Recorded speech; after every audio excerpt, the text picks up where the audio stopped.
अभी आपको सामने शीतल के हाथ में कैलेंडर दिखाई दे रहा है। कुछ पढ़ सकते हैं इसमें क्या दिखाई दे रहा है? माइंड मैप है ना। ये जीव विज्ञान कक्षा 12वीं का माइंड मैप बनाया गया है। किसी भी विषय को समझने, याद रखने और विचारों को व्यवस्थित करने का एक बहुत ही शक्तिशाली और आधुनिक तरीका। हमारे दिमाग के काम करने की प्रगति का तरीका आंतरिक होता है किसी बात को लेकर। जब हम सीधे सीधे पैराग्राफ या लाइन को पढ़ते हैं तो हमारा दिमाग जल्दी थक जाता है, लेकिन यदि माइंड मैप शब्दों, रंगों और चित्रों का ऐसा जाल होता है जो पूरे विषय को की एक स्पष्ट तस्वीर हमारे सामने दिखाई देती है। अगला चैप्टर पलटना क्या? ये क्यों जरूरी है? या माइंड मैप का क्या मतलब है? आपके दिमाग में आ रही होगी ये बात कि बड़ा से मेहनत करके ये क्यों बनाया? तो मुश्किल विषयों को आसान बनाना, याद रखने की क्षमता को बढ़ाना, क्विज रिवीजन, विचारों की स्पष्टता, रचनात्मक और सोचने की क्षमता इसका मुख्य उद्देश्य है और यही इसका महत्व है। न केवल जीव विज्ञान विषय की तैयारी के लिए, बाकी आप अन्य विषय की तैयारी के लिए भी इस प्रकार का माइंड मैप बना सकते हैं। क्योंकि जब आपको रिवीजन करना होता है तो रिवीजन करने के समय आप 10 पन्नों के नोट्स बनाने की बजाय यदि अगर बीच-बीच के मुख्य टॉपिक को लिखकर उनकी शाखाओं को निकाल दें तो पूरा चैप्टर आपके नियंत्रण में आ जाता है।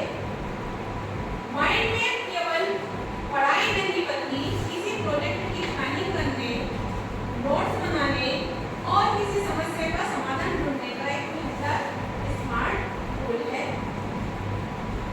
क्या आप किसी खास विषय की परीक्षा के टॉपिक का माइंड मैप बनाकर समझना चाहते हैं? अगर आपको कोई परेशानी आती है माइंड मैप बनाने में किसी अन्य सब्जेक्ट की, तो आप मेरा सहयोग ले सकते हैं।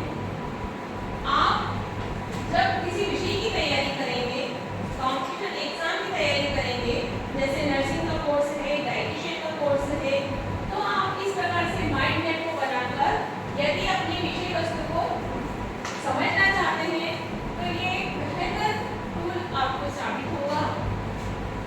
आपको ये क्या करना है, हमारे लैब में टंगा होगा बेटा, जीव विज्ञान लैब में आप समय समय पर जैसे जैसे हमारी परीक्षा निकट आती है, चाहे वो त्रैमासिक परीक्षा हो, चाहे वो अर्धवार्षिक परीक्षा हो, चाहे वार्षिक परीक्षा हो, आप इसको अगर रिवाइज कर लेंगे तो आपको बहुत आसानी होगी।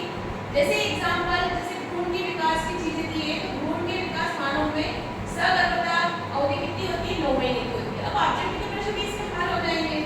अब पहले महीने क्या होता है, दूसरे महीने क्या होता है, तीसरे महीने क्या होता है, 5वें और 24वें हफ्ते में क्या होता है, हमने पढ़ते समय ही याद किया था, पढ़ा था जब मैंने आपको अंडरलाइन कर रही थी उस चीज पे कि ये महत्वपूर्ण चीज है कि स्टार्टिंग कहाँ से होती है, पहले महीने में भ्रूण में कौन से परिवर्तन होते हैं, दूसरे महीने में कौन सा होता है, तीन जर्म लेयर का निर्माण कब होता है और जर्म लेयर का निर्माण होने के बाद में फिर उनसे अंगों का निर्माण कैसे होता है, ये मैं आपको पढ़ाते समय बता चुकी थी। तो बेटा इस प्रकार से आप तैयारी करेंगे तो अधिक से अधिक अंक आपको प्राप्त होंगे और आप इसकी सहायता से बड़ी एग्जाम को भी क्लियर कर सकते हैं। कैसा लगा आपको? बहुत अच्छा।